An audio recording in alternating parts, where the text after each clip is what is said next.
১৬ই অক্টোবর রোজ বৃহস্পতিবার অগ্রণী ব্যাংক কর্মচারী কল্যাণ সমিতির উদ্যোগে কচিকাঁচা মিলনায়তনে দুপুর ৩ ঘটিকায় এক সাধারণ সভার আয়োজন করা হয়।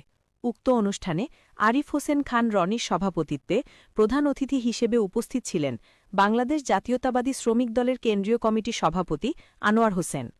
মোহাম্মদ শামীম হোসেনের সঞ্চালনায় অনুষ্ঠানটি উদ্বোধন করেন সাবেক যুগ্ম সাধারণ সম্পাদক বাংলাদেশ জাতীয়তাবাদী শ্রমিক দল কেন্দ্রীয় কমিটির মোহাম্মদ আবুল খায়ের খাজা। কোরআন তেলাওয়াতের মাধ্যমে অনুষ্ঠানটি শুরু করা হয়।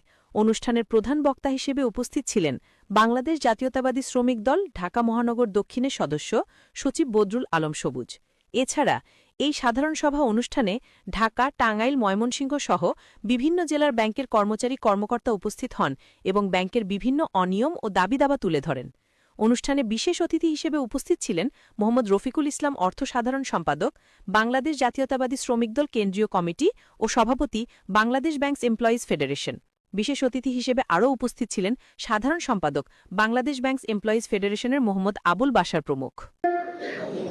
9 বছর বিরোধী আন্দোলন করে তিনি ক্ষমতায় আনার পর আবার এই দেশে নির্বাচন হলো, আরেকটি সরকার ক্ষমতায় আসে।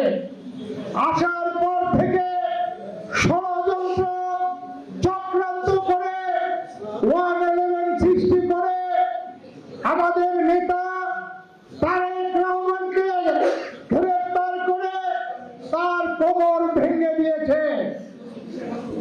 এই বিনা চিকিৎসায় যখন এই দেশে ঢুকে ঢুকে মরছে, তখন খালেদা জিয়া বাধ্য হয়েছে সেই লন্ডনে তাকে পাঠিয়ে দিয়েছে।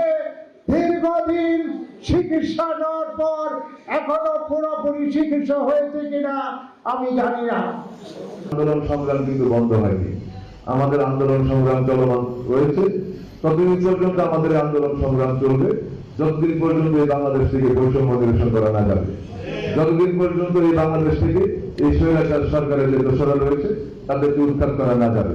সংগ্রামী বন্ধুগণ, সেই পর্যন্ত এই আন্দোলন সংগ্রাম চলবে এবং আমাদের সকলকে ঐক্যবদ্ধভাবে সবাই হাতে হাত রেখে কাঁধে কাঁধ রেখে আমাদেরকে কিন্তু রাজপথে আন্দোলন সংগ্রাম করতে হবে।